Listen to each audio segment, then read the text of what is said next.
Hello दोस्तों, स्वागत है आप सभी का आपके अपने चैनल बेसिक नॉलेज में। Very very good morning to all of you. आशा करता हूं आप सभी मस्त हैं, स्वस्थ है और पढ़ाई जबरदस्त तरह से कर रहे हैं। जी हाँ दोस्तों, आज आप लोगों के हाईली डिमांड पर हम लेकर आए हैं क्लास 10th का चैप्टर नंबर 13 यानी कि विद्युत धारा के चुंबकीय प्रभाव के टॉप मोस्ट इंपॉर्टेंट क्वेश्चन जो 100% आप लोग एग्जाम में देखे जाएंगे। तो अगर आप एग्जाम देने वाले इस बार बोर्ड एग्जाम क्लास 10th का, इस वीडियो को पूरा देखिएगा और समझ लीजिए क्या मैं बहुत इजी लैंग्वेज के यूज करके आप लोगों के लिए वीडियो बनाया हूं, क्योंकि क्वेश्चन आंसर तो आप लोगों को कहीं भी मिल जाएगा, लेकिन इजी लैंग्वेज में मिलना सबसे बड़ी बात होती है। तो चलिए देख लेते हैं और आप लोगों को समझा भी देते हैं एक एक क्वेश्चंस। और आप बताओ दोस्तों, इसमें और एक चीज है, विद्युत मोटर और विद्युत जनित्र, जो कि थोड़ा बड़ा होगा, इसलिए मैंने उसको इस वीडियो में कवर नहीं किया। उसके लिए अलग सा वीडियो आएगा, ठीक है, कल उसको ला दूंगा। हाँ, लेकिन उसको ज्यादा से ज्यादा इसको शेयर कीजिए ताकि सभी बच्चों के पास ये पहुंच पाए, क्योंकि बहुत इंपॉर्टेंट चैप्टर है ये चैप्टर भी। चलिए देख लेते हैं क्या क्या इसमें क्वेश्चंस है।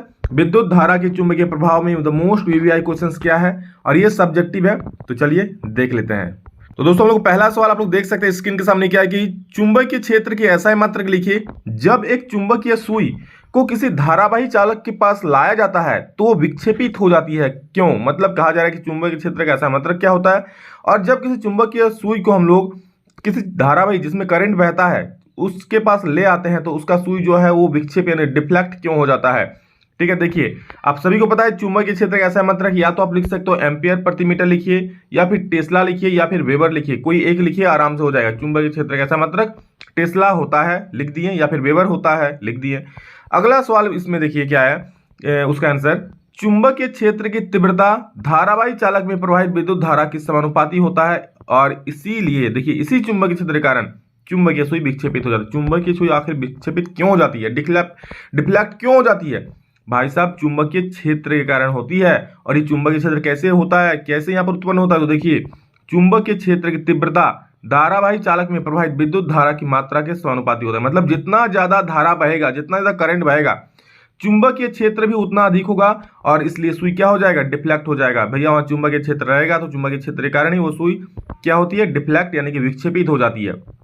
कोई तार है, इसमें धारा बह रहा है, ठीक है, करंट बहता है, तो आपको पता है कि आसपास चुंबकीय क्षेत्र का उत्पन्न करता है, और यहाँ पर अगर किसी सुई को लाएंगे तो डिफ्लेक्ट होना तय है, क्योंकि चुंबकीय क्षेत्र बन रहा है भाई साहब। अगला सवाल है, देखिए क्या है, चुंबकीय क्षेत्र रेखाएं क्या है। चुंबकीय क्षेत्र रेखाओं के कोई दो गुण लिखिए। देखिए बहुत इसका जो आंसर है चुंबकीय क्षेत्र रेखाओं का, आपको इसमें थोड़ा हार्ड लैंग्वेज लगता है हर जगह पर, लेकिन देखिए क्या यहाँ पर मैंने लिखा है, चुंबकीय क्षेत्र रेखाएं एक काल्पनिक रेखाएं होती है। सभी को पता है भाई साहब, उसको आंखों में थोड़े देखने को मिलता है। मान लीजिए यहाँ पर कोई चुंबक का टुकड़ा रखा हुआ है, आपको दिखता है क्या? अरे यहाँ पर लोहे का टुकड़ा है, इसको खींच रहा है तो देख रहे हैं, जोर लगा रहा है, पूरा जोर से खींच रहा है, ऐसे एरो दिख रहा है, दिखता है क्या? नहीं। एक नॉर्थ पोल होता है चुंबक का, एक साउथ पोल। इस तरह से नॉर्थ पोल से निकलता है, साउथ पोल से समाप्त हो जाता है। ठीक है, जैसे भी बनाइए, मतलब नॉर्थ पोल पे निकलता है, साउथ पोल पे खत्म हो जाता है, याद रखिएगा। तो वो काल्पनिक रेखाएं होती है जो किसी चुंबक के उत्तरी ध्रुव से निकलती है। कैसे? मान लीजिए ये है चुंबक, ये मान लीजिए नॉर्थ पोल, सॉरी ये मान लीजिए नॉर्थ पोल, ये साउथ पोल, किधर भी मानिए, अगर इधर मानिएगा तो इधर से निकलेगा, इधर मानिएगा नॉर्थ, इधर से। तो नॉर्थ पोल से चुंबकीय क्षेत्र रेखा निकलती है और साउथ पोल पर समाप्त हो जाती है, हो गया। इसी पर इधर भी निकलेगी, इधर से समाप्त हो जाएगी। तो वही लिखा है क्या, चुंबकीय क्षेत्र रेखाएं काल्पनिक रेखाएं होती है जो किसी चुंबक के उत्तरी ध्रुव से निकलती है और दक्षिणी ध्रुव पर जाकर समाप्त हो जाती है। समझ गए मेरी बात को? यही तो है चुंबकीय क्षेत्र रेखाएं, यही सब तो है। आप लोग देखे होंगे चुंबक की, और ये वाला फिगर भी ड्रॉ करने के लिए आ सकता है, इसलिए इसको जरूर देख लीजिए। मैंने इसमें नहीं लाया वो वीडियो में, लेकिन उसको आप लोग एनसीईआरटी में दिया हुआ है। एक चुंबक है इस प्रकार का, इसमें नॉर्थ बना दीजिए, इसमें साउथ बना दीजिए, बस इधर से रेखा निकाल के इधर घुसा दीजिए, इधर से निकाल के इधर घुसा दीजिए, इस प्रकार का। ठीक है, ये दिखा दीजिए एरो कि हाँ इधर से निकल के इधर जा रहा है, ये एरो, और इस प्रकार से दो चार को दिखा दीजिए, ये हो गया। 2 नंबर या 3 नंबर का जो भी आएगा आपको मिल जाएगा चुंबकीय क्षेत्र रेखाओं को निरूपण करना। ठीक, अब इसका 2 गुण बोला, तो देखिए चुंबकीय क्षेत्र रेखाएं कभी भी एक दूसरे को प्रतिच्छेद नहीं करती है। आप देखें कभी ऐसे ऐसे जो जा रहा है, कभी प्रतिच्छेद कर रहा है, कभी ऐसे काट रहा है क्या? बिल्कुल नहीं, वो कभी एक दूसरे को काटेगा ही नहीं। अगर काटेगी तो जहां पर काटेगी उस बिंदु पर 2 दिशा दर्शाएगी, जो कि संभव नहीं है। ठीक है, तो बस इतना याद रखें, चुंबकीय क्षेत्र रेखाएं कभी भी एक दूसरे को प्रतिच्छेद नहीं करती है। और अगला क्या, चुंबकीय क्षेत्र रेखाएं चुंबकीय बल की मजबूती को दिखाती है। मतलब जहां चुंबकीय क्षेत्र रेखाएं पास पास होती है ना, वहां पर चुंबकीय बल ज्यादा होता है। आप लोग देखिए यहाँ पर इस प्रकार में है, मान लीजिए यहाँ चुंबक है, फिर यहाँ दूर दूर है, तो यहाँ पर बल थोड़ा कम होगा, लेकिन सामने सामने रहेगा ना तो यहाँ पर बल बहुत ज्यादा अट्रैक्ट होगा, कोई भी मिलेगा धड़ाक से खींच लेगा। समझ रहे हो? तो जहां पर चुंबकीय क्षेत्र रेखाएं सामने सामने होती है वहां पर चुंबकीय बल क्या होता है, अधिक होता है। यही चीज है, 2 नियम आप लोगों को 2 गुण बता दिए। अगला क्वेश्चन देखिए क्या बोला है, निम्नलिखित की दिशा को निर्धारित करने वाले नियम का नाम लिखिए। बहुत इंपॉर्टेंट है, प्रीवियस ईयर क्वेश्चन में भी ये बहुत बार पूछा गया है, तो इसको तो भाई साहब अच्छे से कर लीजिए, एग्जाम में आएगा तो छूटना नहीं चाहिए। ठीक है दोस्तों, यहाँ पर मैं एक फिगर भी आप लोग को दिखाना चाहूंगा, पहले ये देख लीजिए कि किसी विद्युत धारावाही सीधे चालक के चारों ओर उत्पन्न चुंबकीय क्षेत्र, उसको हम लोग किससे निर्धारित करते हैं, कौन सा नियम से? क्या किसी विद्युत धारावाही चालक सीधे चालक के चारों ओर, मतलब मान लीजिए ऐसा कोई सीधा चालक है, ठीक है, अब इसके चारों ओर जो होगा वो चुंबकीय क्षेत्र कैसे निर्धारित करेंगे? तो याद रखिएगा, इसको हम लोग दक्षिण हस्त अंगुष्ठ नियम से दिखाते हैं। कौन सा नियम? मैक्सवेल का दक्षिण हस्त अंगुष्ठ नियम। ये फिगर आप लोग देख लीजिए। तो दोस्तों ये फिगर आप लोग देख सकते हैं, यही है वो दक्षिण हस्त अंगुष्ठ नियम। ये देखिए सीधा चालक है और इसके चारों ओर विद्युत धारा देखिए ऐसे दिखाया जा रहा है, चुंबकीय क्षेत्र इसके चारों ओर विद्युत धारा बोले चुंबकीय क्षेत्र ऐसे दिखाया जा रहा है, विद्युत धारा ऐसे ऐसे आ रहा है। तो ये देखिए दाहिना हाथ है, दाहिना हाथ से ऐसे घुमा रहा है। तो इसको याद रखिएगा, जब भी आप लोगों को किसी सीधे चालक के चारों ओर चुंबकीय क्षेत्र पता करने बोलेगा तो कौन नियम से पता करोगे? तो दक्षिण हस्त अंगुष्ठ नियम। और किसका? ये मैक्सवेल का दक्षिण हस्त अंगुष्ठ नियम है। ठीक है, तो चलिए इसको देख लीजिए, मैक्सवेल का दक्षिण हस्त अंगुष्ठ नियम है और इसको हम लोग किससे प्रयोग करते हैं? किसी सीधे चालक में चारों ओर उसके चुंबकीय क्षेत्र प्राप्त करने के लिए। चलिए अगला सवाल हम लोग इसमें देखते हैं। ठीक है, तो अगला देख लीजिए दोस्तों, इसमें क्या है? किसी चुंबकीय क्षेत्र में क्षेत्र के लंबवत स्थित विद्युत धारावाही सीधे चालक पर आरोपित बल। जब भी लंबवत वाला नाम आएगा, ध्यान से सुन लो, जब भी लंबवत यानी परपेंडिकुलर वाला नाम आएगा तो याद रखिएगा फ्लेमिंग का बाम हस्त नियम। कौन सा? फ्लेमिंग का बाम। देखिए ऐसे याद रखिए, लंबवत में भी लंब आ रहा है और बाम में भी वो आ रहा है, मतलब ऐसे याद रखिएगा, इसमें वाम हस्त नियम लगता है, वाया हस्त नियम। ठीक है, सिर्फ इसी में दोस्तों बाया हाथ लगता है, बाकी दोनों में दाहिना हाथ वाला नियम लगता है। एक में तो सीधा इसमें मैक्सवेल का लगता है और एक में फ्लेमिंग का लगता है, आगे दिखा रहे हैं। तो इसको याद रखिए, जब किसी चुंबकीय क्षेत्र में क्षेत्र के लंबवत स्थित विद्युत धारावाही सीधे चालक पर आरोपित बल का दिशा ज्ञात करते हैं, इसको किससे करते हैं? फ्लेमिंग का बाम हस्त नियम से। ठीक है, इसको आप लोग फिगर में देख सकते हो, ये देख लीजिए, मैं दिखा देता हूं आप लोग को। ये है दोस्तों फ्लेमिंग का बाम हस्त नियम, देख रहे हो यहाँ पर। ठीक है, ये क्या है? देखिए ये जो है आप लोग का ये तर्जनी जो है, ये अंगूठी किसको, ये अंगुली किसको दिखा रहा है? ये चुंबकीय क्षेत्र को दिखा रहा है। ठीक है, जो तर्जनी है वो चुंबकीय क्षेत्र की दिशा को दिखा रहा है। जो आपका मध्यमा अंगुली है, मध्यमा, ये वाला दिख रहा है मध्यमा, इसको मध्यमा बोलते हैं, मध्य में होता है। तो ये किसको दिखाता है? विद्युत धारा की दिशा को दिखाता है। और अंगूठा बेचारा जो है साइड में पड़ा हुआ, वो क्या दिखाता है? वो क्या दिखाता है दोस्तों? वो दिखाता है आरोपित बल, चालक पर आरोपित बल की दिशा को, इधर बल की दिशा दिखा रहा है। ये देखिए, ये बल की दिशा दिखा रहा है, ये चुंबकीय क्षेत्र की दिशा दिखा रहा है और ये विद्युत धारा की दिशा दिखा रहा है। ठीक है, तो ये है आप लोग का कौन सा नियम? फ्लेमिंग का बाम हस्त नियम। ध्यान से सुन लीजिए, ये भी बोल सकता है कि फ्लेमिंग का बाम हस्त नियम में तर्जनी क्या दिखाता है, क्या इंगित करता है? तो चुंबकीय क्षेत्र को इंगित करता है। मध्यमा क्या इंगित करता है? तो विद्युत धारा को इंगित करता है। अंगूठा क्या दिखाता है? बल को दिखाता है। सॉरी, अंगूठा किसको दिखाता है? बल को दिखाता है। समझ रहे हो? चलिए आगे देखते हैं और अगला सवाल हम लोग इसमें देख लेते हैं क्या है। तो ये देखिए आगे क्या बोल रहा है कि किसी चुंबकीय क्षेत्र में किसी कुंडली के घूर्णन करने पर उस कुंडली में उत्पन्न प्रेरित विद्युत धारा, किसी चुंबकीय क्षेत्र में किसी कुंडली के घूर्णन करने पर उस कुंडली में उत्पन्न विद्युत धारा क्या किसके द्वारा दिखाता है? तो ये दोस्तों दिखाता है फ्लेमिंग के दक्षिण हस्त नियम पर। क्या? फ्लेमिंग का दक्षिण हस्त। अभी आप लोगों को फ्लेमिंग का बाम हस्त नियम दिखाएं, सेम टू सेम वही नियम है, खाली उसको दायां हाथ से दिखाता है और बाकी कुछ नहीं है। समझ रहे हो? सेम वही नियम है, बाकी और कुछ नहीं, उसको सिर्फ यहां पर दायां हाथ से दिखाया जाता है। चलिए आगे बढ़ते हैं, अगला सवाल हम लोग देख लेते हैं। अगला सवाल बोल रहा है कि एक धारावाही वृत्ताकार कुंडली का चुंबकीय क्षेत्र किस तरह प्रभावित होगा जब, पहला क्वेश्चन क्या है, कुंडली में विद्युत धारा का मान बढ़ाया जाए। तो ध्यान से सुन लीजिए, एक धारावाही वृत्ताकार कुंडली मतलब इस प्रकार का है, इस प्रकार गोल गोल गोल गोल गोल गोल गोल गोल है। ठीक है, ये वृत्ताकार है, इसमें धारा बह रहा है। ठीक है, बीच में जगह है। तो बोल रहा है क्या होगा अगर कुंडली में विद्युत धारा का मान बढ़ा दिया जाए। तो कुंडली में भाई साहब अगर विद्युत धारा का मान बढ़ा दोगे तो चुंबकीय क्षेत्र भी बढ़ जाएगा। एक फॉर्मूला होता है, ठीक है, उस फॉर्मूला के अकॉर्डिंग दोस्तों जितना ये टर्न को बढ़ाओगे, जितना ये सब बढ़ाओगे, उतना क्या होगा, विद्युत का इसका चुंबकीय क्षेत्र भी क्या होगा, बढ़ जाएगा। नेक्स्ट में कुंडली में वर्तमान विद्युत धारा की दिशा उल्टा हो जाती है। उल्टा, जो अभी विद्युत धारा की दिशा अगर उल्टा कर दिया जाए तो क्या होगा, यहाँ पर जो चुंबकीय क्षेत्र होगा दोस्तों उसकी दिशा भी क्या हो जाएगी, पलट जाएगी, जो पहले था। ध्यान से सुन लीजिए, कुंडली में वर्तमान विद्युत धारा की दिशा उलट दिया जाए।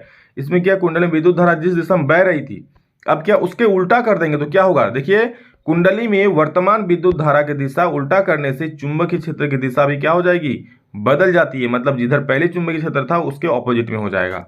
समझ रहे हो? अगला है कुंडली में फेरों की संख्या में वृद्धि। ठीक है, कुंडली में अगर फेरों की संख्या बढ़ा दें, जिस प्रकार टर्न था नंबर ऑफ टर्न्स, तो नंबर ऑफ टर्न्स जितना बढ़ाएंगे जितना बढ़ाएंगे, ठीक है, फेरों की संख्या जितना बढ़ाएंगे यहाँ, उतना ज्यादा चुंबकीय क्षेत्र में वृद्धि होगा। समझ रहे हो? बिल्कुल, बहुत आसान सा सवाल है, अच्छे से देख लीजिए, बन जाएगा। ठीक है, धारा बढ़ाने से भी चुंबकीय क्षेत्र बढ़ेगा, ध्यान से सुन लीजिए। अगर आप फेरे बढ़ाओगे तो भी चुंबकीय क्षेत्र बढ़ेगा, समझ गए। और अगर आप दिशा को उल्टा कर दोगे तो चुंबकीय क्षेत्र की दिशा भी उल्टा हो जाएगी, सिंपल सा बात है, और क्या। अगला सवाल देखिए 5 नंबर, कोई विद्युत रोधी तांबे के तार की कुंडली किसी गैल्वेनोमीटर से संयोजित है, या गैल्वेनोमीटर होगा, गैल्वेनोमीटर से संयोजित है। क्या होगा यदि कोई क्षण चुंबक, ठीक है, कोई विद्युत रोधी तांबे के तार की कुंडली पूरा गैल्वेनोमीटर से संयोजित है, क्या होगा यदि उसको कुंडली में धकेला जाता है। अगर किसी तांबे छड़ को कुंडली में धकेला जाता है तो क्या हो जाएगा, जो गैल्वेनोमीटर की सुई है दोस्तों वो विक्षेपित हो जाएगी। क्यों? क्योंकि वहां पर विद्युत धारा बह रहा है और वहां पर चुंबकीय क्षेत्र है। किसी विद्युत रोधी तांबे के तार की कुंडली किसी गैल्वेनोमीटर से संयोजित है, कोई तांबे की तार की कुंडली है, ठीक है, और वो गैल्वेनोमीटर से संयोजित है, तो अगर हम लोग उसमें कोई छड़ चुंबक घुसाते हैं किसमें, कुंडली में, तो क्या होगा, गैल्वेनोमीटर की सुई विक्षेपित हो जाएगी। इसी प्रकार मान लीजिए ना, मान लीजिए यही कुंडली हम मान लेते हैं, ठीक है, अब इसमें कोई छड़ को घुसाते हैं, ठीक है, तो ये किसमें, तो धारा बह रहा है, ठीक है, और इसमें आप चुंबकीय क्षेत्र उत्पन्न, ये जो इसके अंदर क्या है, चुंबकीय क्षेत्र है। जब यहाँ पर किसी छड़ को घुमाते हैं, घुसाते हैं, तो क्या होगा, गैल्वेनोमीटर की सुई क्या हो जाएगी, विक्षेपित हो जाएगी। और ध्यान सुनिए, जब इसको बाहर निकालते हैं तो क्या होगा, कुंडली के भीतर से जब बाहर खींचा जाता है छड़ को, तो क्या होगा, गैल्वेनोमीटर की सुई विक्षेपित होगी, लेकिन इसकी दिशा पहले से विपरीत होगी। अभी देखिए जिस दिशा में विक्षेपित हो रही, मान लीजिए ये है गैल्वेनोमीटर, ठीक है, और अभी इसका सुई इस दिशा में विक्षेपित है, तो बाद में क्या हो जाएगा, बाद में दोस्तों इस दिशा में विक्षेपित हो जाएगा, समझ रहे हो, अगर तार को, छड़ को बाहर खींचेंगे तो। अगला क्या है, कुंडली के भीतर स्थिर। अब भाई साहब अगर कुंडली जो है उसके भीतर चुपचाप रखे देते हो छड़ को, तो कुछ होगा, विक्षेपित होगा, बिल्कुल नहीं। अगर अंदर घुसाओ तो विक्षेपित होगा, बाहर निकालो तो विक्षेपित होगा, हाँ, लेकिन साइन क्या रहेगा, ऑपोजिट रहेगा। अगर एक में इधर अंदर घुसाने के टाइम इधर विक्षेपित हो रहा है, तो बाहर निकालने के टाइम इधर विक्षेपित होगा, साइन ऑपोजिट होगा, डायरेक्शन ऑपोजिट होगा। और क्या, गैल्वेनोमीटर में सुई कोई विक्षेप नहीं होगा, तो उसको स्थिर रख देते हो, नहीं बाहर अंदर बाहर करते हो, तो समझ गए। अगला सवाल है, प्रत्यावर्ती धारा उत्पन्न करने वाले एक स्रोत का नाम लिखिए। तो बहुत इंपॉर्टेंट सवाल है, देख लीजिए। प्रत्यावर्ती धारा यानी कि एसी करंट उत्पन्न करने वाले जल विद्युत संयंत्र जो होता है दोस्तों, वो एसी करंट उत्पन्न करता है।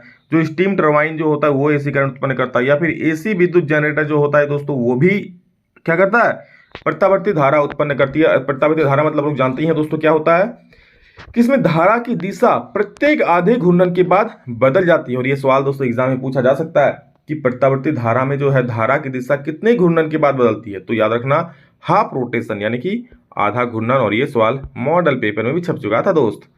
तो आगे देखो क्या है, प्रत्यावर्ती धारा की आवृत्ति क्या होती है, तो याद रखिए 50 हर्ट्ज होता है।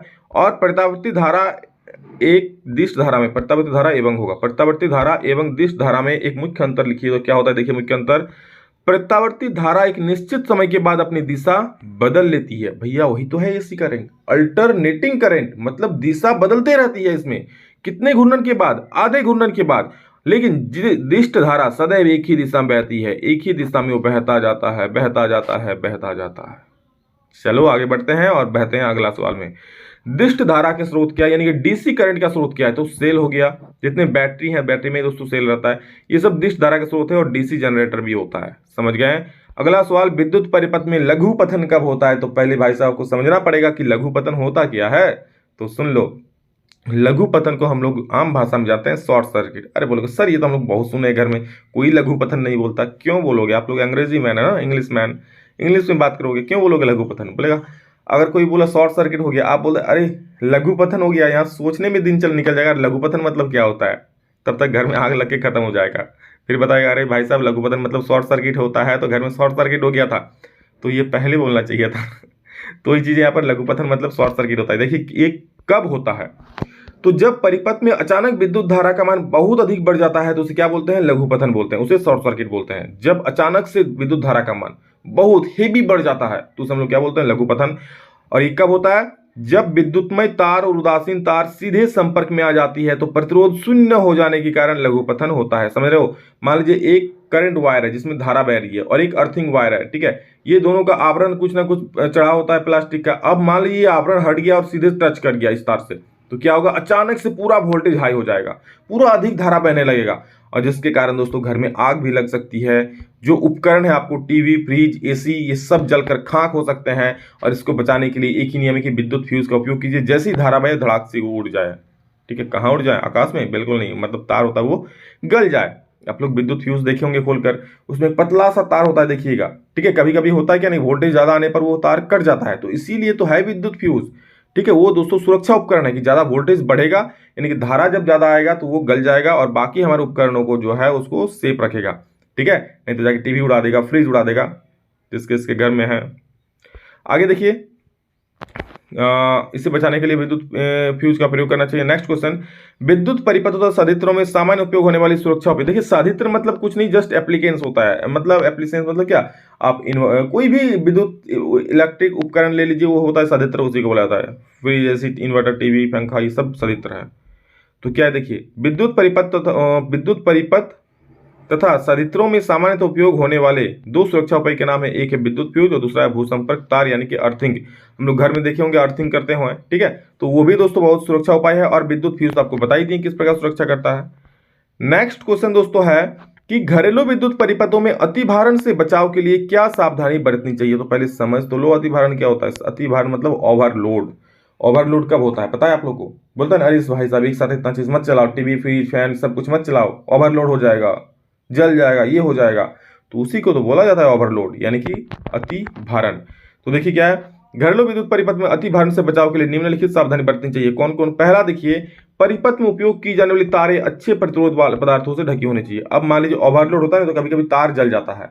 अब भाई साहब तार जल जाएगा तो मतलब क्या, तार अच्छी क्वालिटी की नहीं है, तार का जो आवरण है वो अच्छा क्वालिटी का नहीं है, तो इसलिए परिपथ में उपयोग जो होने वाली तारें जो क्या होनी है, अच्छे प्रतिरोध वाली होनी चाहिए।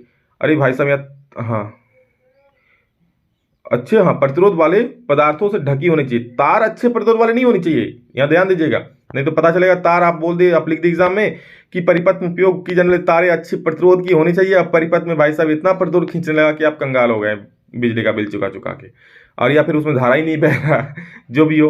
तो प्रतिरोध किसका होना चाहिए, पदार्थों से ढकी होनी चाहिए, जो तार का आवरण होता है। ठीक है, मान लीजिए तार है और उसका जो आवरण है वो अच्छे क्वालिटी का, अच्छे प्रतिरोध वाला होना चाहिए। नेक्स्ट, विद्युत परिपथ विभिन्न भागों में बांटना चाहिए और प्रत्येक उपकरण का फ्यूज होना चाहिए। मतलब परिपथ एक ही परिपथ में सभी को मत जोड़ दो भाई, अलग अलग परिपथ बनाओ और उसमें जोड़ते जाओ। उच्च शक्ति प्राप्त करने वाले एयर कंडीशनर यानी कि AC, fridge, water heater, press आदि का एक साथ कभी उपयोग नहीं करना चाहिए। भाई साहब इतना हम लोग बड़े थोड़ी हैं कि एसी में सोएंगे, इसको तो काट दीजिए। अच्छा आप लोग कमेंट में जरूर बोलिएगा किसके किसके घर में एसी है, किसके घर में फ्रिज है, किसके घर में सब कुछ है, ये सारे जितना ही ऑफर में। कम से कम वाटर हीटर तो मैक्सिमम के घर में होता है, ये तो ज़्यादा नहीं, 25, 20, 30 रुपया दाम लेता है। हीटर तो आप यूज कर सकते नहीं है, बिजली का बिल ज़्यादा आएगा। ठीक है, तो फ्रिज तो किसी किसी के घर में हो जाएगा, एसी किसके किसके घर में है, कमेंट करके जरूर बोलोगे। चलिए अगला देख लेते हैं क्या है। अगला पॉइंट है, एक ही सॉकेट से बहुत से विद्युत उपकरणों को नहीं प्रयोग। अब एक ही सॉकेट से लगातार आप फैन को लगा दिए, उसी सॉकेट से आप टीवी को जोड़ दिए, उसी से आप फ्रिज को जोड़ दिए, उसी सॉकेट से आप किसी और मशीन को जोड़ दिए, ठीक है, तो फिर वो क्या हो, ओवरलोड हो जाएगा, गर्म हो जाएगा, जल सकता है। तो ये था दोस्तों कुछ इंपॉर्टेंट क्वेश्चन, कुछ क्या बहुत ही महत्वपूर्ण क्वेश्चन। कुछ भी डाउट हो कमेंट सेक्शन में बोलिएगा और मैं नेक्स्ट क्वेश्चन उसको सुधार करने की कोशिश करूंगा। दोस्तों इसके बाद आप लोगों का जो है साइंस में इस चैप्टर से विद्युत मोटर और विद्युत जनरेटर का स्पेशल वीडियो आएगा, उसको जरूर देख लीजिएगा, वो काफी महत्वपूर्ण रहेगा और उससे 5 नंबर का एग्जाम में फिक्स रहेगा। ठीक है, तो सभी को शेयर करो ताकि सभी को उसका लाभ मिले। चलिए, love you all, thank you all of you, और चैनल पर पहली बार सब्सक्राइब जरूर कर लीजिएगा। अभी के लिए इतना ही, फिर मिलेंगे नेक्स्ट वीडियो में जल्दी, तब तक जय हिंद, वंदे मातरम।